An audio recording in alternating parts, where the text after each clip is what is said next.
seguimos adelante con nuestro cuarto módulo de este curso de prevención y detección del abuso sexual infantil. Si eres nuevo por aquí, no olvides suscribirte y activar la campanita para que recibas notificaciones de temas tan interesantes como este. Si estás interesado en recibir la certificación de este curso, en la descripción del video encontrarás cómo hacerlo. Bienvenidos.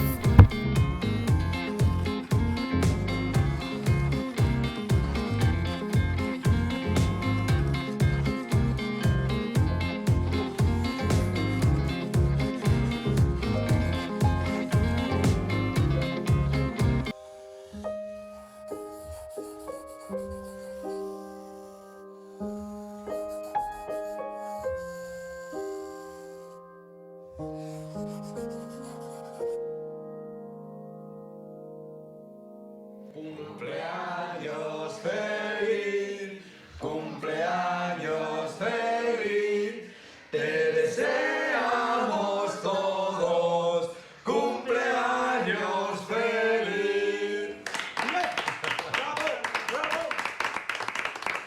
¿Puedo soplar yo? Claro que sí, princesa.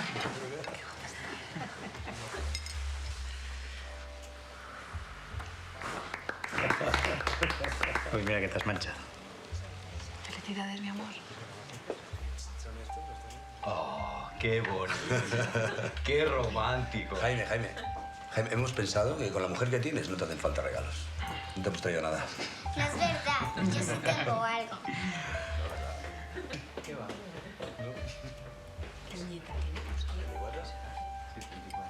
¿Qué es eso, cielo?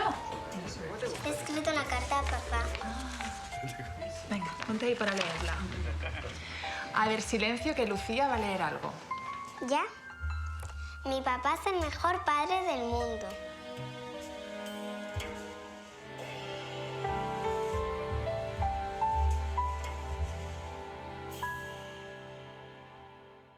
Mi papá es el mejor padre del mundo porque siempre tiene tiempo para jugar conmigo.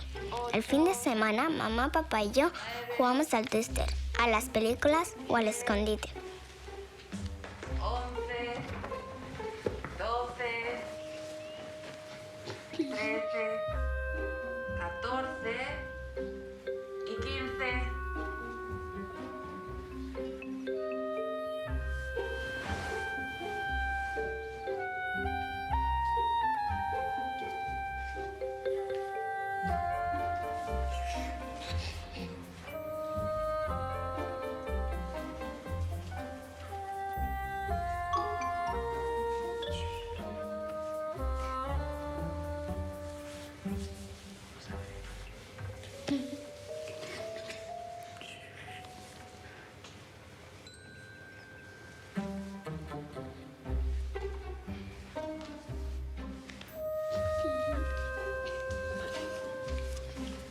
Siempre que puedo me escondo con él, porque se esconde muy bien. No sé cómo lo hace, pero nunca lo encuentran. A la piscina, a la piscina. Me gusta la playa mejor, ¿sabes? Pero son Qué calor. Os estáis abrazando aquí dentro. Díselo a tu hija, que no hay manera que salga de la bañera. A ver, hija, incorpórate un poquito, que si no, no te puedo peinar.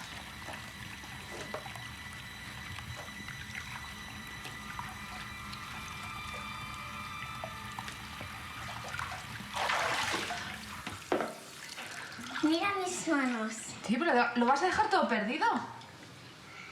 ¿Has visto, papá? Mira mis manos. Se te van a poner manos de vieja.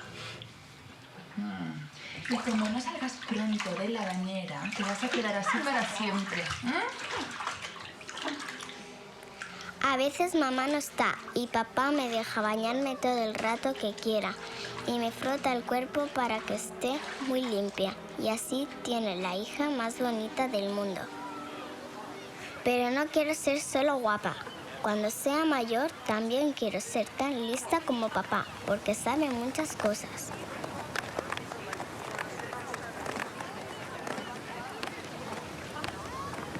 Venga, Lucía, que nos tenemos que ir ya. Un poco más, porfa. Que no, que tenemos el coche lejos, ¿va? Vamos, hija, que te vas a cansar. Vale, pero ¿puedo beber agua? Ahora te traigo agua, hija.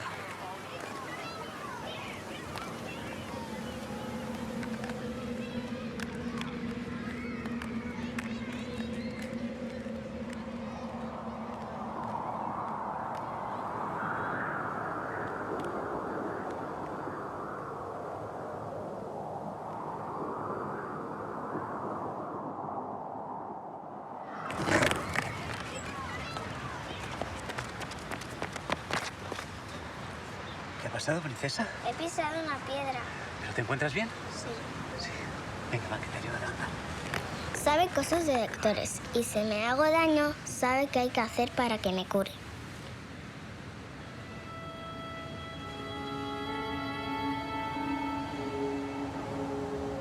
¿Te duele aquí? No.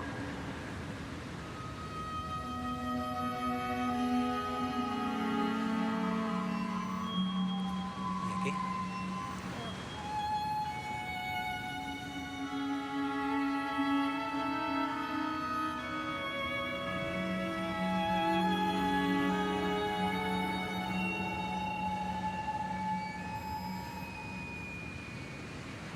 ¿Y aquí?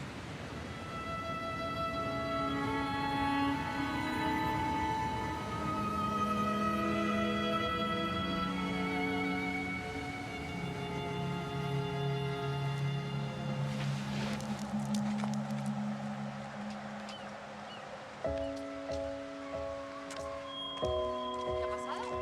Nada, que se ha tropezado con una piedra. Papá siempre cuida de mí y cuando estoy con él me siento más segura porque sé que no me pasará nada malo.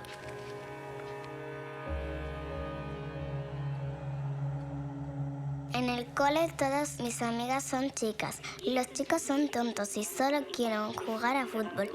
Pero no me importa porque papá es como mi mejor amigo.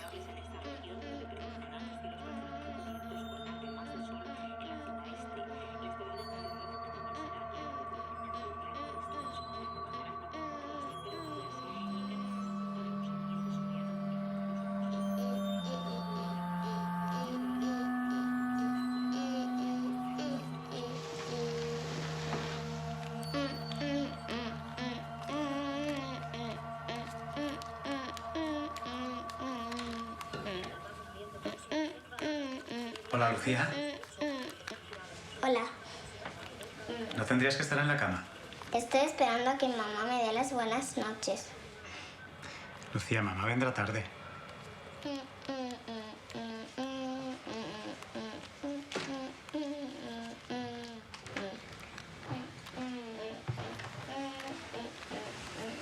¿A qué juegas? A la familia. ¿Quieres que juguemos a otra cosa? ¿A qué? A un juego muy bonito. Pero no le puedes decir a nadie que hemos jugado, ni siquiera a mamá, ¿vale? ¿Por qué? Porque si se lo dices a alguien, entonces no podemos jugar. Si se lo dices a alguien me voy a enfadar y ya no seré tu amigo, ¿eh? ¿Me juras que no se lo dirás a nadie? Lo juro. Vale. Es mi mejor amigo porque yo le cuento cosas y él me cuenta cosas a mí. Pero nadie dice nada porque los amigos guardan los secretos. Como él hace todo eso por mí y porque es mi papá, yo doy gracias y le hago dibujos. Hola. Hola, hija. ¿Qué tal? Bien, le estoy haciendo un dibujo a papá. Ah, muy bien. Hola. Hola.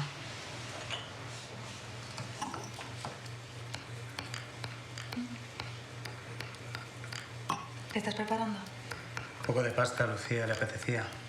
¿Verdad que sí, princesa? Sí. ¿Te falta mucho? No. Mamá, ¿mejor se escribe así? Déjame ver. ¿Pasas la sal? Sí.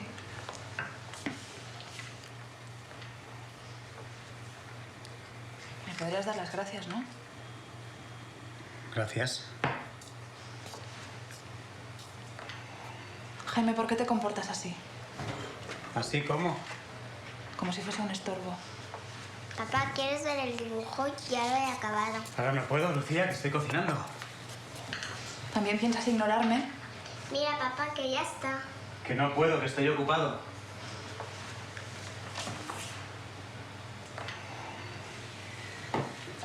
Lucía, princesa, ¿me puedes ayudar a batir esto?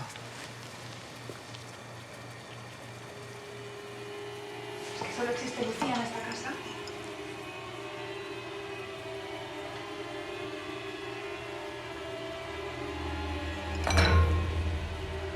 Mierda. Perdona, cariño.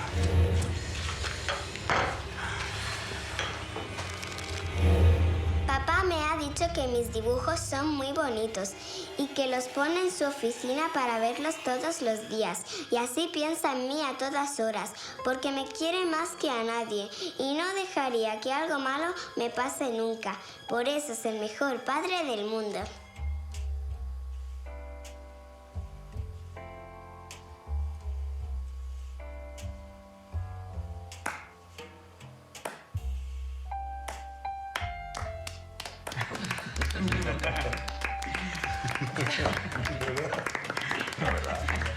¿Qué va?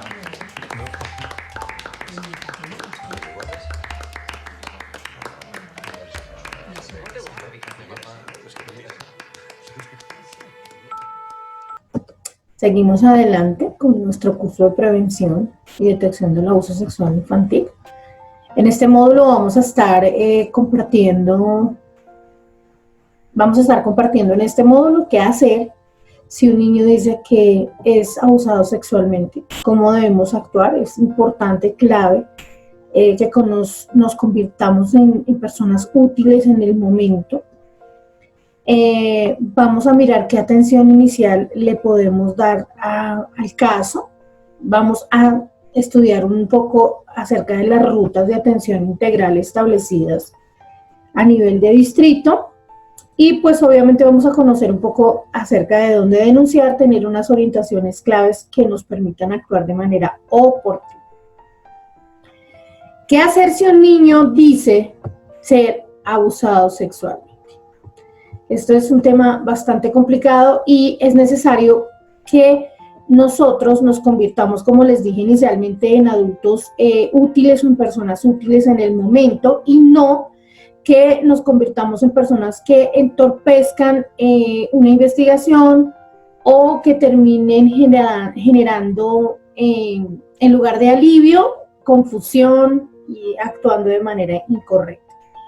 Por eso vamos a mirar de manera puntual unos pasos que a manera de consejo debemos seguir.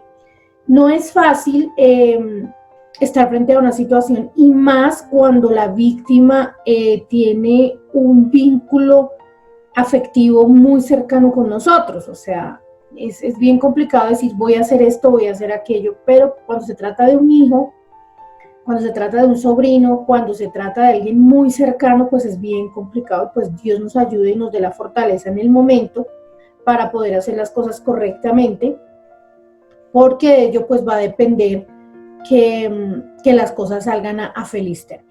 Entonces tengamos en cuenta que la reacción es diferente en todas las personas. Eso dependerá de muchas cosas. El impacto que genera una confesión de este tipo es bastante dura. Y más, como les decía, si la persona es muy cercana a nosotros, pues el impacto va a ser mayor, el trauma va a ser mayor. Sin embargo, pues tengamos en cuenta estas recomendaciones que se hacen aquí para que de alguna manera pues podamos, en un momento que nos toque llegar a enfrentar una situación, pues tenerlas presentes y sobre todo aplicarlas. Entonces, en primer lugar, permanezca tranquilo.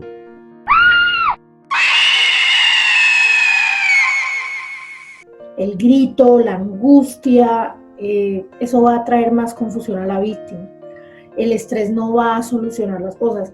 Si de pronto es necesario apartarse un momento y hacer catarsis de las emociones a solas, pues se hace, ¿sí? Pero permanecer tranquilo es lo más fundamental en este caso, porque eso mismo le vamos a transmitir al menor abusado. Si ya de por sí el menor está sufriendo de una serie de emociones fuertes, tremendas, y a eso le suma usted el disgusto, el enojo, perder el control, esto hará más difícil que el menor siga hablando o confiese en su totalidad todo lo que está sucediendo.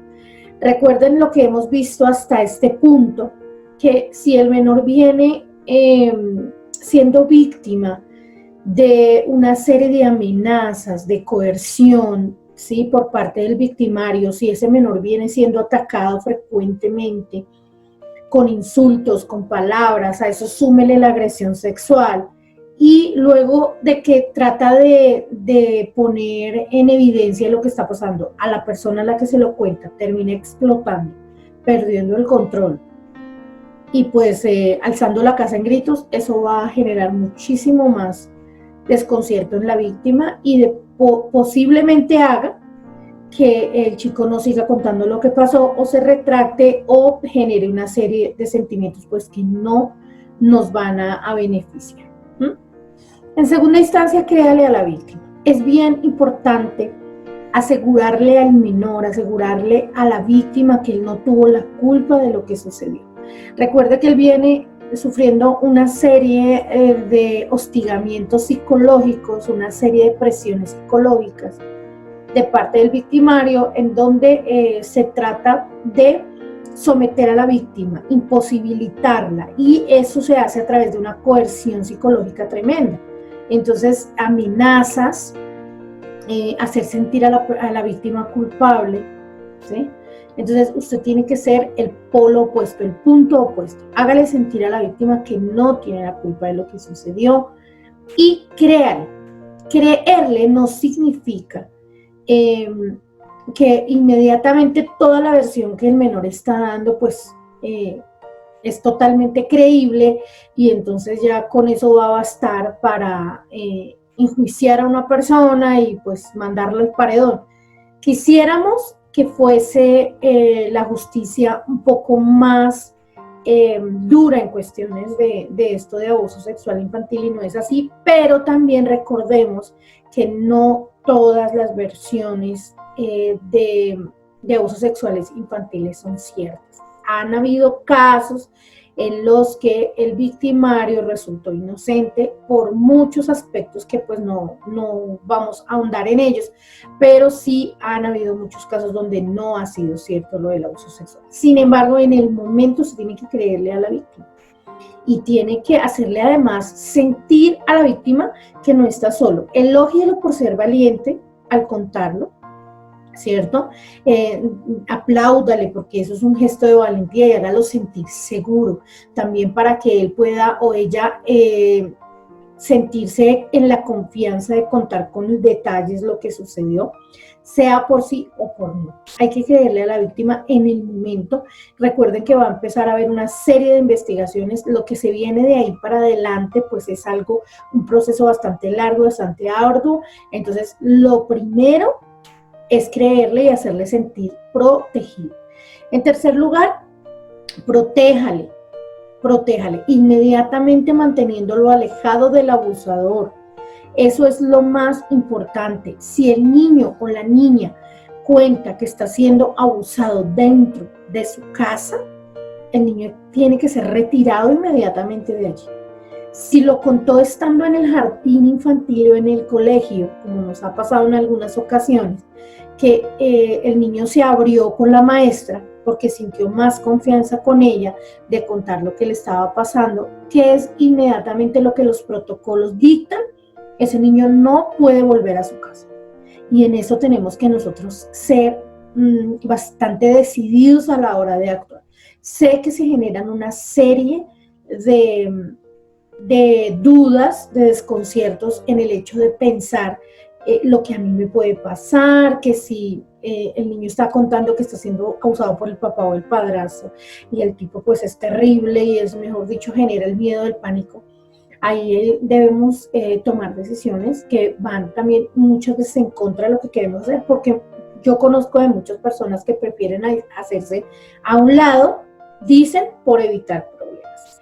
Pero pues ahí es muy difícil, pero lo que conviene, lo que compete y lo que debe ser legal es inmediatamente retirar el niño del lugar. Si este caso sucedió, como les digo, al interior de un jardín o de un colegio, el niño no puede volver. Y hay unos protocolos establecidos a nivel distrito que dictan esto, pero también a nivel de instituciones educativas, esos protocolos de seguridad que si ustedes trabajan en un jardín infantil o en un colegio, ustedes los deben conocer porque todos los docentes deben trabajar en su elaboración y deben socializar esos protocolos. Qué hacer, cómo actuar. Esas rutas de atención de emergencia dictan que el niño inmediatamente debe ser retirado del lugar donde él dice que se le está cometiendo el abuso sexual. Inmediatamente activar esas rutas de atención que las vamos a ver ahorita, ese paso a paso a las rutas, pero su deber debe ser protegerlo. Si usted fue la persona que el niño o la niña escogió para contarle lo que le estaba pasando, su deber es proteger. Y aquí hay una carga pues de tipo emocional muy importante, pero que en el momento como adultos responsables pues debemos tomar la decisión de tener que saber qué hacer, cómo actuar y hacia dónde acudir.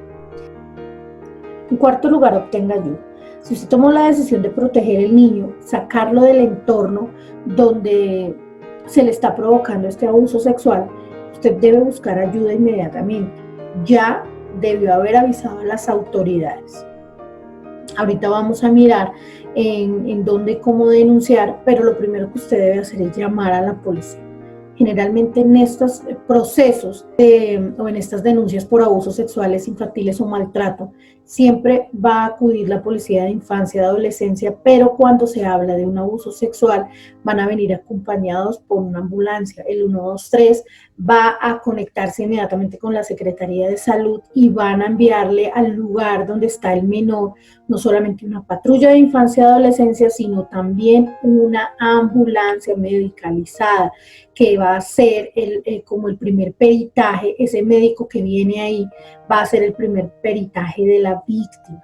Entonces es bien importante que usted ya haya acudido al 123, haya llamado a la policía y además tenga claro estas orientaciones de qué hacer con la víctima a través del 123 se las van a estar dando. Cuando uno llama y habla de un presunto abuso sexual, inmediatamente la comunicación con el 123, con la Secretaría de Salud es constante y ellos van a empezar a hacerle a usted una serie de preguntas y van a procurar que usted no abandone la línea o desde su número de celular le van a estar constantemente llamando para hacerle seguimiento al caso. Le van a preguntar cómo está la víctima, si está herida, una serie de detalles que usted pues va a empezar a dar. Bien importante que no exponga el niño a que le estén haciendo. Todo el mundo entró y le hizo las mismas 100.000 preguntas. Acuérdense en el módulo anterior cuando hablamos de la revictimización o la victimización secundaria, que hay que evitar a toda costa. Si usted es psicólogo o psicóloga, pues usted va a saber muy bien de lo que yo estoy hablando y también va a saber cómo actuar en ese momento. Si ya usted tiene la primera versión de lo que sucedió, entonces, ¿qué debe hacer? Poner el niño en disposición de profesionales, en manos de profesionales. No expuesto a que todo el mundo entre a preguntarle, ¿y cómo fue? ¿Qué fue lo que le contaste a la profe? ¿Y qué fue lo que te hizo? ¿Y cómo te hizo? Recordemos que lo más importante es evitar esa revictimización. Llamar a una persona profesional, si usted no es psicóloga o no es psicólogo, pues ojalá pueda hacerse de uno para que en el transcurso del proceso que va a empezar a vivir este niño mientras llega la policía, mientras llega la ambulancia y todo lo demás, pues esté obviamente protegido en manos de personas expertas. Bien importante tener en cuenta esto. Si el niño o la niña contó lo que le estaba sucediendo al interior de una institución educativa y a usted le tocó activar los protocolos porque es su responsabilidad. Si usted es docente y no lo hace, o usted así no sea docente, pero si usted no lo hace, usted también lo pueden estar acusando por omisión y la omisión también es un delito, ¿sí? Entonces usted ya llamó a las autoridades y tiene que darle aviso a los padres del niño, pues hágalo inmediatamente llegue la policía, porque no se sabe si el victimario, pues antes va a llegar a tratar de llevarse el niño a la fuerza, ser agresivo con usted o agresivo, pues es preferible que la policía esté ahí e intervenga. Entonces no haga las cosas al contrario. No llame primero al victimario. Oiga, don Juanito, es que el niño me está diciendo que usted lo está abusando sexualmente y yo quiero saber qué está pasando. No, ese no es el derecho de las cosas. El derecho es llame primero a la policía. Posiblemente la misma policía le va a ayudar a gestionar la llamada con los padres de familia. Van a esperar a que de pronto algún familiar llegue para conducir al menor a una clínica, porque lo primero que van a hacer es hacerle un peritaje físico. Entonces, en ese proceso usted debe estar. Ojalá no le pase, de verdad, maestra o maestro, o cualquier persona que me escuche, no le pase, porque acompañar estos procesos es bastante duro, pero pues si nos toca, nos toca. Recuerden que lo que queremos y lo que yo siempre he dicho desde el inicio de este curso es generar una sensibilidad acerca de este tema y que pasemos de ser personas, espectadores pasivos, a ser agentes de cambio, generadores de cambio, que podamos aportar nuestro granito de arena para que las cosas mejoren y las cosas cambien y para que este mundo sea un mundo donde los niños en algún momento estén a salvo, que sea un lugar donde puedan vivir tranquilos y no estar expuestos a que cualquier persona venga y haga con ellos lo que quiera hacer. Entonces, tenga presente eso, contar con la ayuda de las autoridades, el acompañamiento, ellos van a estar ahí todo el tiempo y luego avisar. También es clave que si usted es dueña de un jardín infantil, de un colegio o trabaja en un colegio, no pierdan de vista el proceso del chiquito hasta donde más puedan. Siempre una persona del jardín infantil debe acompañar el proceso y eso hace parte de sus protocolos también que ustedes los manejan al interior de sus instituciones educativas, sea que la denuncia sea por maltrato físico o violencia sexual, pero que alguien del jardín infantil acompañe el proceso, preferiblemente la psicóloga o la maestra del niño o la persona que el niño le tenga más confianza a la que le contó, pero que haya alguien de la institución ahí pendiente. Yo he conocido y he tenido que atender casos en donde el mismo victimario, después de que se hizo la denuncia por parte de la institución educativa, ha tratado de trabajar la mente del niño para que la versión cambie y el niño termine diciendo que el abuso lo hizo el maestro, la maestra o lo hizo otro niño del colegio, del jardín. Eso ha pasado, mis queridas oyentes, porque recuerden que pues obviamente el victimario conoce al niño, sabe cómo coartarlo, cómo convencerlo, y ha pasado que el niño termina diciendo que no, que ya no era el papá el que le estaba haciendo eso, sino que era Pepito Pérez del otro salón, o que era el profesor de música, o que era el profesor de... Entonces, ojo con eso. Hasta donde usted le sea posible acompañar el proceso, sobre todo si lo llevaron a la clínica, allá le van a tomar datos, quién lo llevó, que quede constancia también dentro del jardín infantil por escrito todo lo que está sucediendo. Eso es bien importante, maestras. Ustedes tienen un libro de novedades que ustedes deben llevar a diario. Ahí debe quedar consignado todo lo que pasa y sobre todo lo que pasó ese día en ese caso específico. A qué horas el niño contó las cosas, qué fue lo que específicamente le contó a la profesora, si pueden grabar el testimonio, aunque dicen que no lo graben sin autorización, yo lo grabaría porque mi pellejo estaría también en algún momento en riesgo, yo grabaría si tengo la posibilidad. Las llamadas que salieron de mi teléfono al papá o a la persona las tendría grabadas. Todo hace parte de unas evidencias que en algún momento usted puede usar a su favor. Este asunto es muy delicado, porque obviamente que el victimario va a tratar de zafar su responsabilidad por alguna parte, de alguna manera, ¿no? Entonces, tengan la precaución. Ustedes que trabajan en instituciones educativas saben, o cualquier persona lo sabe, lo que no está escrito no vale. Porque usted le puede decir a la persona o a las autoridades, yo llamé al papá y yo se lo advertí. Pero si no está escrito, si ese chiquito que confesó el abuso venía presentando una serie de sintomatología física, emocional, afectiva, la que ya vimos en los módulos anteriores, usted no la plasmó en un observador, pues usted no está llevando un debido proceso. Usted no sabe en qué momento de la vida le va a tener usted que enfrentar un caso como este. Y el peor error que cualquier ser humano puede cometer es pensar que nunca le va a pasar.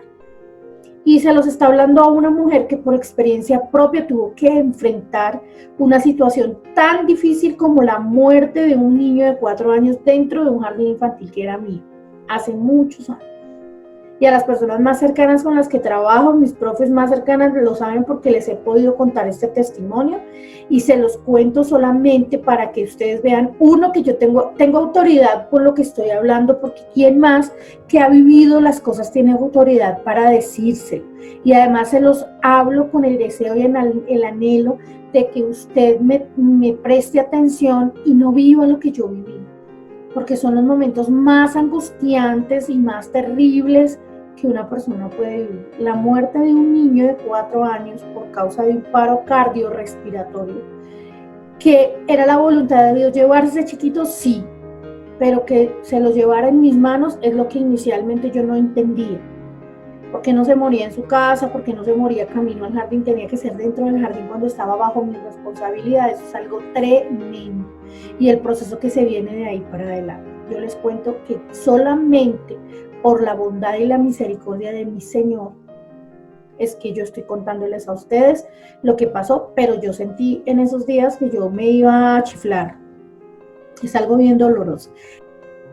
Y he tenido que acompañar a varias de mis clientas, a varias de ustedes, a enfrentar casos como este de abusos sexuales infantiles, que ellas son las que han tenido que escuchar la confesión de su niño y tener que activar estas rutas, estos protocolos y empezar a vivir ese proceso que es bastante tenaz.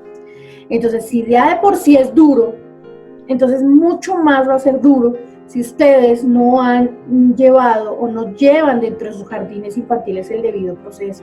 Hagan esto con todo, no esperando solamente que sea un abuso sexual, con todo, maestros, por favor. Que si el niño tuvo un cambio de comportamiento, que si estaba constantemente enfermo, que si la mamá hoy vino y le dijo que mire que es que el niño anoche tuvo fiebre, eso fue lo que pasó con el niño que se me murió. La mamá vino y dijo a la profesora que el niño el día anterior había tenido fiebre la noche anterior, pero que ya había amanecido bien. Eso nadie lo apuntó en un libro, eso nadie lo dejó constancia, y el niño murió al otro día a las 4. Bueno, no les cuento el rollo, pero si ustedes no hacen un debido seguimiento de esos chicos en los jardines, eso tiene que ver con la sensibilización también como personas que debemos tener, el notar esos cambios en los niños y no solo notarlos, sino preocuparnos. ¿Qué está pasando con este chico? ¿Por qué está viviendo ese cambio en su comportamiento? ¿Por qué está con constante infección urinaria? ¿Por qué tiene golpes en sus genitales? Porque todo lo que ya hemos visto hasta el día de hoy. Y como que si no pasara nada, pues hemos perdido este curso. Si no se desarrolla esa sensibilidad y no se pone a prueba nuestro coraje y nuestra humanidad, pues estamos graves, perdemos totalmente el tiempo. Entonces, ustedes ya deben haber llevado un debido proceso. Si ese niño viene presentando toda esa sintomatología, usted ya lo anotó en el observador, usted ya citó al papá, usted citó a la mamá, qué es lo que le está pasando a Pepito Pérez, por qué él está presentando estos cambios de comportamiento, por qué tiene ese retroceso en el control de esfínteres, qué es lo que está provocando, y usted ya tiene una serie de anotaciones de que usted está haciendo un seguimiento. Eso se llama activar una ruta interna. Usted ya viene consultándole a la psicóloga, a la directora, ellos ya están analizando qué es lo que al niño le está pasando, y de un momento a otro el niño confiesa esto. Entonces inmediatamente usted ya tiene un material, usted ya tiene unas pruebas, usted ya tiene un insumo de cómo presentar una posible defensa, porque es que ha pasado que entonces le tiramos la pelota a los del jardín infantil. Recuerden que si el victimario está dentro de la casa, pues él sabe cómo manipular a ese niño y va a tratar de salir de su responsabilidad echándosela a cualquiera. Entonces, ojo con eso. Asegúrele a su niño que usted lo quiere, lo acepta y que él es un miembro importante de la familia. Bueno, no haga promesas que no puede cumplir, como por ejemplo, no le diga que no le va a contar a nadie. No le diga cosas que no van a pasar, porque va a pasar que él va a entrar en una serie, en un proceso que ya lo vimos en los módulos anteriores, bastante tenaz y bastante largo. Pero asegúrele que aunque él tenga que contarle eso a otras personas, aunque tenga que dejarse examinar y todo lo demás, asegúrele que todo va a estar bien. Asegúrele que puede contar con usted, asegúrele que usted va a estar ahí y que todo va a estar bien. Bueno, mantenga al niño informado sobre lo que sucederá después, específicamente lo que tiene que ver con las acciones legales. Pues eso también tiene que ver con la edad. Entre más grandecito, pues él más va a entender. Trate de ser lo más claro posible. Bueno, no le oculte las cosas. Pues si es bien chiquis, si es un bebé de 3, de 4 años, usted no va a entrar en estos detalles. Pero si es un chico ya más grandecito, que ya tiene más comprensión de las cosas, sea lo más claro posible. De aquí en adelante va a venir un proceso, vas a tener que responderle unas preguntas a la policía, vamos a tener que ir a un sitio, a otro sitio, pero que él sobre todo sienta que usted va a estar con él en todo momento. Eso es lo más importante. Recuerde que prima la protección integral de los derechos de los niños. Esto es lo más importante por encima de todas las cosas. El tema de la corresponsabilidad, como lo dice la Constitución Política de Colombia. La corresponsabilidad la ejerce primeramente el Estado, segundo la familia y tercero la sociedad civil. Dentro de la sociedad hacemos parte pues los educadores, las personas que trabajamos con los chiquitos y todo, y este tema de corresponsabilidad es un tema que todos no es si queremos, sino lo debemos ejercer de la manera correcta. Y dentro de estos principios de corresponsabilidad, pues encontramos la protección integral, el interés superior por encima de todo. Los intereses de los niños están por encima de los adultos.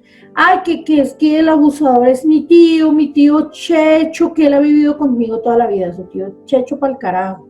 Aquí prima el interés superior del niño. Que es fulanito de tal, que el abuelito que tiene 90 años, pues a los últimos 5 que le quedan de vida que los pase en la cárcel por abusivo, ¿cierto? Pero aquí prima el interés superior del niño. Quisiéramos que fuera así en todos los casos, pero ya vimos que no es así. Muchas veces son las mamás cómplices o los papás cómplices o los hermanos, pero en el caso de que nos llegase a tocar a nosotros enfrentar, tenga en cuenta que prima por encima el derecho del niño por encima del adulto. Entonces, miremos ahora un poquito acerca de la atención inicial, cómo atender este caso. Ya el niño confesó, ya cómo va usted a manejar la situación. Entonces, ahora miremos cómo le vamos a dar atención. Es esencial tener al interior de las instituciones personal idóneo frente al tema ASI. No solo que tengan la información y certificación de este curso, que de por sí es obligatorio, esta certificación, este curso es obligatorio en las instituciones educativas, los docentes deben tenerlo, sino que además sean personas sensibles en reconocer los cambios de comportamiento y estados de ánimo de los niños. Ya lo dijimos ahorita. Vuelvo a repetir, si usted es dueña de una institución educativa, rodéese de personas sensibles, personas que amen su profesión. Contrate personal que realmente quiera a los niños y no que trabaje por ganarse un sueldo. Porque además recuerde, director o directora, que el día que algo pase, la que responde es la dueña del aviso. La profesora sale y se va, pero la que responde siempre va a ser la dueña del aviso. Entonces tenga cuidado con qué clase de personas trabaja. Personas que analicen las situaciones que se presentan, que a veces ni siquiera tienen la delicadeza de llenar un observador, ¿sí? Profesoras que les da pereza llenar un observador. Entonces prefieren dejar pasar cosas que son importantes, pero es que qué pereza, el observador lo llenan la noche anterior a la entrega de boletines. Cuando va a haber reunión con papás, la noche anterior todo el mundo se pone a llenar los observadores porque entonces tampoco hay nadie que se los esté revisando, ¿cierto? como que el proceso no le interesa a nadie en el jardín. Entonces, para que ya tienen listos los observadores para la reunión del siguiente día, todo el mundo corre a llenarlos la noche anterior y a colocar unas observaciones que le da a uno a veces risa a leerlas. Marianita es una niña tierna y divertida, y Pepito es un niño tierno y divertido, y María Ángel es una niña tierna y divertida, y todos los 50 niños del jardín son tiernos y divertidos porque la profesora del cero no le alcanzó para más, entonces todos son tiernos y divertidos. Y ese no es el objetivo del observador. El observador, como su nombre lo indica, es un instrumento donde yo plasmo lo que observo, pero de una manera puntual y de una manera consciente y sobre todo de una manera profesional, que son esas cosas que me pueden indicar a mí o me van a llevar primero que nada a conocer realmente ese niño, esa persona, porque todos los seres humanos somos diferentes. Entonces no podemos estar plasmando que todos son tiernos y divertidos, de hecho, porque es una característica inherente a los seres humanos, los niños chiquitos todos son tiernos, ¿cierto? Sino algo que me lleve realmente a conocer a esa persona, que por ejemplo yo o alguien, un psicólogo pueda conocer a ese niño leyendo el observador de la maestra. Yo no conozco al niño personalmente, pero leí las observaciones de la maestra y ya conozco al niño.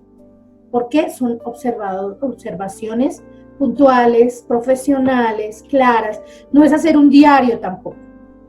No es sentarse a hacer la poesía y ya nos falta, sino inclusive uno encuentra unos observadores llenos de flores y las caritas felices y con el foamy, la escarcha y en las hojas es tierno y divertido. Entonces no es eso, es aprender a manejar los instrumentos de manera correcta, que nos ayuden a nosotros realmente a ser profesionales en lo que estamos haciendo, que nos den una carta de navegación de orientación acerca de cómo es ese niño, cómo era cuando entró, qué está pasando ahora, qué ha cambiado y todo lo demás. Personas que tomen decisiones pertinentes, esto es clave, no que griten como la señora del video, sino que conserven la calma y sobre todo con sabiduría tomen una decisión que no perjudique a nadie. En primera instancia que no perjudique al niño porque prima el interés superior, como les decía, pero que tampoco perjudique a la institución, que tampoco perjudique a nadie, sino que sea una decisión pertinente y oportuna. Rodeémonos de personas así. Que oriente la activación de las rutas de protección, que ya las vamos a ver, y eso es responsabilidad de todas las instituciones educativas, en cabeza de sus directivas y de sus psicólogos, desarrollar, establecer esas rutas, pero además socializarlas con todo el personal. Es más, hasta las personas de oficios generales deben estar enteradas de esos protocolos, de qué hacer. Si no está la directora, si no está la coordinadora, si no está la psicóloga, todo el mundo se volvió loco. ¿Qué hacer? Cada persona del jardín lo debe tener muy, muy, muy claro.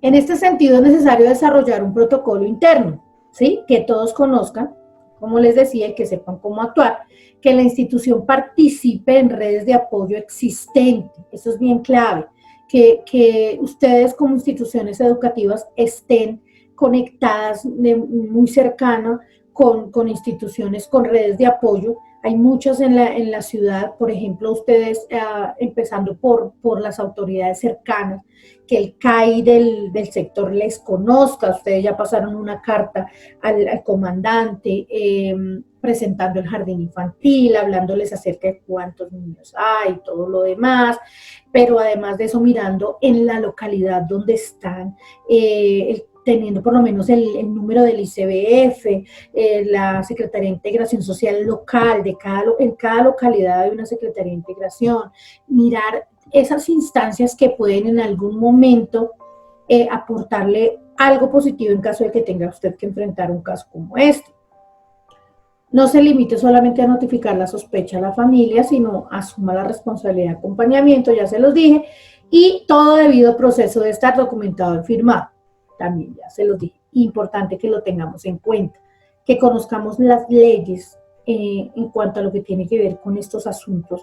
Por ejemplo, hablamos de la ley 1146 de 2007, el artículo 9 específicamente habla de la atención integral en salud, y este artículo dice que en caso de que un niño o una niña sea abusado sexualmente o un adolescente, el Sistema General de Salud, tanto público como privado, así como los hospitales, centros de salud de carácter público, están en la obligación de prestar atención médica de urgencia integral en salud a través de profesionales especializados, sin importar si el niño está asegurado o no. Aquí no importa que es que no tiene seguro, no tiene Sisbén, no.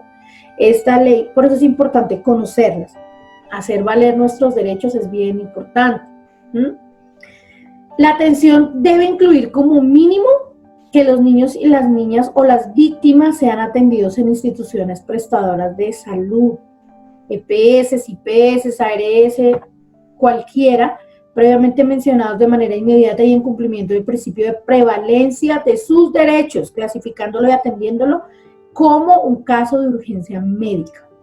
No es que nos toca ponerlo en fila a esperar, los niños tienen prevalencia, y más cuando se está hablando de un abuso sexual. Cuando el niño fue recogido del lugar de los hechos, del abuso, o donde lo confesó en una ambulancia, pues es muchísimo mejor, porque la misma ambulancia se encarga de llevarlo. Inclusive dentro de la misma ambulancia, el médico o el perito que está en la ambulancia muchas veces se encarga de hacer un reconocimiento preliminar, entonces es mucho más rápido y mucho más efectivo. Debe también recibir exámenes y tratamientos en caso de que hayan enfermedades de transmisión sexual que se adquirieron producto del abuso. Debe obtener una provisión de antirretrovirales, ¿no? Por el riesgo del SIDA. Durante la atención de la urgencia se realizará una evaluación física y psicológica del niño y la niña víctima del abuso, teniendo cuidado de preservar la integridad de las evidencias. Entonces, por eso es importante que esta atención la haga un profesional. Debe recibir se le debe garantizar que se recoja de manera oportuna y adecuada las evidencias, siguiendo la cadena de custodia. Eso es una garantía que este decreto le da a las víctimas, que no pase como pasó en el caso de la niña Juliana Zamboní, ¿no? La intervención de las personas que hacían parte o hacen parte de la familia del victimario, que trataron a toda costa de borrar las evidencias. Por eso aquí es tan importante, en el capítulo anterior que veíamos, que usted inmediatamente avise a las autoridades, no solamente a la familia, porque la familia puede entrar a manipular las evidencias. Entonces hay que tener cuidado con eso. La misma clínica debe darle aviso inmediatamente a la policía si usted no lo ha hecho. Si ya lo hizo, igual ellos tienen que hacer su informe, deben avisar al ICBF. Se practicarán de inmediato las pruebas forenses, patológicas y psicológicas necesarias para adelantar el proceso penal correspondiente. Todo esto son garantías bajo esta ley 1146, y usted las debe conocer y las debe exigir en un momento en el que usted tuviera que conducir a una víctima a un centro asistencial, o usted sea víctima, Dios le guarde también, ¿no? Pero estas son las garantías que el decreto le está otorgando. En la misma ley 1146, en el capítulo 4, habla del sector educativo. Ojo con esto, maestros y maestras, porque aquí también está hablando de la responsabilidad que como sector educativo tenemos frente a esta problemática. Entonces, en el artículo 2 del capítulo 4 dice: identificación temprana en aula. Los establecimientos educativos oficiales o privados que ofrezcan educación formal en los niveles de básica y media deberán incluir elementos que contribuyan a la identificación temprana, prevención, autoprotección, detección y denuncia del abuso sexual que puedan ser víctimas los educandos dentro y fuera de los establecimientos educativos. Entonces, aquí tiene esto que ver con, lo que estamos haciendo. Porque sé que muchos de ustedes oyentes que son maestros de instituciones educativas y les exigen este curso, eso hace parte de esta prevención. Bueno, pero además también hay una serie de lineamientos que se deben cumplir, como son lo de brindarle a los niños en la parte, desde el área pedagógica, herramientas de autoprotección, y no solamente a los niños, sino también a la familia. Esto es exigencia. que ustedes ya saben que se debe trabajar dentro de las aulas, ¿sí? Con algunas ya lo hemos estado haciendo a través de muchas estrategias, no solamente los talleres que les hemos dictado en sus instituciones educativas a los padres de familia, sino también los talleres que se le han dictado a los niños a través de las psicólogas. Esos talleres, todo hace parte de esa estrategia de autoprotección. La detección, pues a través del seguimiento y la observación que ustedes le están haciendo a sus educandos, y además el seguimiento que se le está haciendo a las familias. Ojo con eso, porque es lo que la ley 1146 en el capítulo 4 está exigiendo. Y mire lo que el artículo 12 de ese mismo capítulo dice: obligación de denunciar, y por eso lo coloqué ahí en rojo y lo resalté. El docente está obligado a denunciar ante las autoridades administrativas y judiciales competentes toda conducta o indicio de violencia o abuso sexual contra niños, niñas o adolescentes del que tenga conocimiento. Es obligación. Le pueden estar acusando a usted por omisión también. El artículo 13 habla de acreditación. Los docentes que tengan a su cargo el programa de educación para la sexualidad y salud sexual reproductiva en los establecimientos oficiales y privados deberán ser profesionales idóneos capacitados en ese campo, de manera que posibiliten la detección y manejo de cualquier caso de abuso sexual de sus estudiantes. Deberán acreditar su perfil de conformidad con las disposiciones y directivas emanadas por el Ministerio de Educación Nacional, ¿no? Artículo 14, Cátedra de Educación para la Sexualidad. Esto es algo que dentro del establecimiento educativo se debe tener. Los establecimientos de educación media y superior deberán incluir en sus programas de estudio con el propósito de coayudar a la prevención de las conductas de que trata la presente ley. Una cátedra de educación para la sexualidad donde se hará especial énfasis en el respeto a la dignidad y a los derechos del menor. Entonces aquí pues se habla de que los niños deben recibir esa capacitación, no solamente los adolescentes, sino también desde chiquitos. A los niños hay que enseñarles de sexualidad desde muy pequeños, pero ojo, ¿cómo lo estamos haciendo? Entonces, analicemos simple y sencillamente qué concepción yo tengo de la sexualidad como mamá, o como tía, o como abuela, o como mujer, y qué le estoy transmitiendo a mi generación. Si realmente le estoy enseñando a los chicos el respeto primero a Dios, porque aquí habla de la dignidad y el respeto, pero ¿hacia qué? Porque si no empezamos por el respeto hacia Dios, pues si no respetamos a Dios, no respetamos nada. Bueno, entonces entrar a un colegio donde hay una serie de adolescentes con la hormona alborotada, porque hoy por hoy la hormona se les alborota más a edad temprana a los chicos, ¿sí? Y si para el país o para la Secretaría de Salud a educar a los chicos en sexualidad es enseñarles a ponerse un condón, pues estamos totalmente lejos de lo que realmente es lo que se debe hacer. Sí, deben haber cátedras de educación sexual al interior de los colegios, pero con una perspectiva muy clara, con una perspectiva muy sana y sobre todo con mucha responsabilidad. Ok, sigamos. Entonces, ruta de atención integral, teniendo en cuenta, primero, lo que les decía anteriormente, el principio del interés superior que se encuentra definido en el artículo 8 de la ley 1098, que es el Código de Infancia y Adolescencia, como el imperativo que obliga a todas las personas a garantizar la satisfacción integral y simultánea de todos los derechos de las niñas y los niños.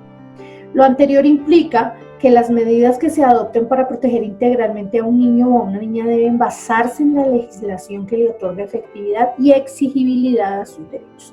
Entonces, esa ruta integral debe tener en cuenta no solo este interés, ya vamos a ver el otro, pero el interés superior, el principio del interés superior debe primar ahí, teniendo en cuenta que el niño o la niña está por encima de cualquier adulto o de cualquier tipo de situación. Y además, teniendo en cuenta este tema de la corresponsabilidad, la promoción, garantía del cumplimiento de los derechos como la prevención de situaciones de inobservancia, amenaza o vulneración, y su restablecimiento debe realizarse con la concurrencia de acciones por parte del Estado, la familia y la sociedad desde sus competencias específicas. Dichas actuaciones deben ser concomitantes, coordinadas y articuladas. El tema de la corresponsabilidad del que hacemos parte todos los adultos. Los jardines infantiles, colegios, centros e instituciones al cuidado de niños en el Distrito Capital deben construir una ruta interna que debe estar en total consonancia con la activación de la ruta de atención de abuso sexual para el restablecimiento de derechos, que incluya el procedimiento a seguir cuando se detecta o conoce una situación de un posible ASI y el conducto regular para atender la situación. Entonces, esta ruta de la que estoy hablando acá hace parte de un documento que se llama la Ruta de Atención de Abuso Sexual para el Restablecimiento de Derechos, que es un documento que está, es una ruta que está inmersa en este documento, que se llama la Guía para la Protección Integral del Ejercicio de los Derechos de Niñas, Niños y Adolescentes en el Servicio de Atención Integral. Esta es una parte de ese documento, esa ruta de atención está inmersa en ese documento. Este es un pantallazo de ese documento, un documento que ya he trabajado con muchas de ustedes al interior de sus instituciones educativas, socializándolo en su totalidad con sus docentes, porque es muy importante que ustedes lo conozcan. Es más, es obligatorio dentro de los lineamientos que hayan desglosado y trabajado este documento completico, porque es una guía bastante importante en este tema de la corresponsabilidad. Y ahí dentro de este documento está la ruta interna, que es una orientación, una asesoría clave, no solo para docentes, sino para familias y cuidadores, de cómo actuar. Es un conjunto de acciones de cómo actuar en coordinación con el psicólogo, la maestra, los directivos, cómo intervenir en caso de que se presente una situación como esta o de maltrato infantil. Recuerde que esas rutas de atención que ustedes deben tener establecidas dentro de sus instituciones educativas, no solamente es la de presunto abuso sexual, sino también de maltrato infantil, ¿cierto? Violencia intrafamiliar y pues obviamente está contemplada esta. Pero este documento es clave para que ustedes desarrollen esa ruta. Tenerla desarrollada dentro del jardín es muy importante y además socializada. Recuerden que además deben tener actas firmadas de esta socialización, de cuándo se hizo, de quién la hizo, de cómo la hicieron y todo lo demás. Entonces, como ustedes ven ahí en el pantallazo, ahí nos va diciendo punto a punto qué hacer. Evaluar la situación, resultado del análisis y valoración inicial, situación que se puede abordar desde el servicio social, etc. Pero además este documento es muy completo porque también viene unas hojas después el desarrollo de la ruta, cómo se va a desarrollar paso a paso este documento. Entonces, ténganlo muy en cuenta y ténganlo presente en el momento de hacer el trabajo al interior de las instituciones educativas, porque pues se lo van a exigir además cuando hagan las visitas de supervisión y vigilancia por parte de la Secretaría. La ruta que el distrito establece para atención de las víctimas se articula a través de 5 instituciones que son las que aparecen ahí en pantalla. Las comisarías de familia, la Policía Nacional, la Fiscalía, el ICBF y la Secretaría de Salud. Estas son las 5 instituciones que se articulan en esa ruta de atención y pues que ustedes también obviamente deben tener allí en sus exhibidos, en sus oficinas o en los lugares visibles donde ponen la cartelera de información esta ruta. Después de que la elaboren y ya tengan claro cómo se va a actuar, entonces ustedes la exhiben junto con los teléfonos, ¿no? Actualizados de cada una de estas instituciones a donde ustedes pueden acudir. ¿Dónde denunciar? Entonces lo pueden hacer a través de los CAIVAS, que es la sigla del Centro de Atención e Investigación a Víctimas de Abuso Sexual. Ahí está el número telefónico y la dirección en pantalla. Lo pueden hacer a través de la Fiscalía Nacional, pueden hacerlo a través de las comisarías. En cada localidad de Bogotá hay una comisaría de familia.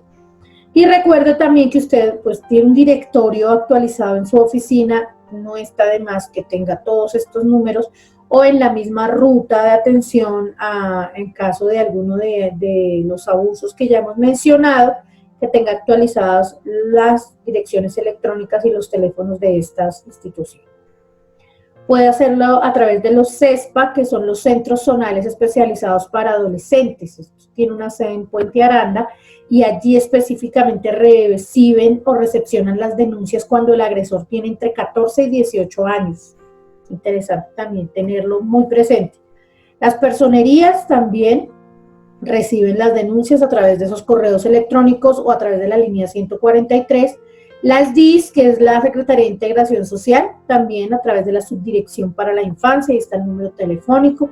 Las URIs, que son las Unidades de Reacción Inmediata en el 123, y el ICBF a través de la línea que aparece ahí o del correo electrónico. La denuncia puede hacerse de manera anónima.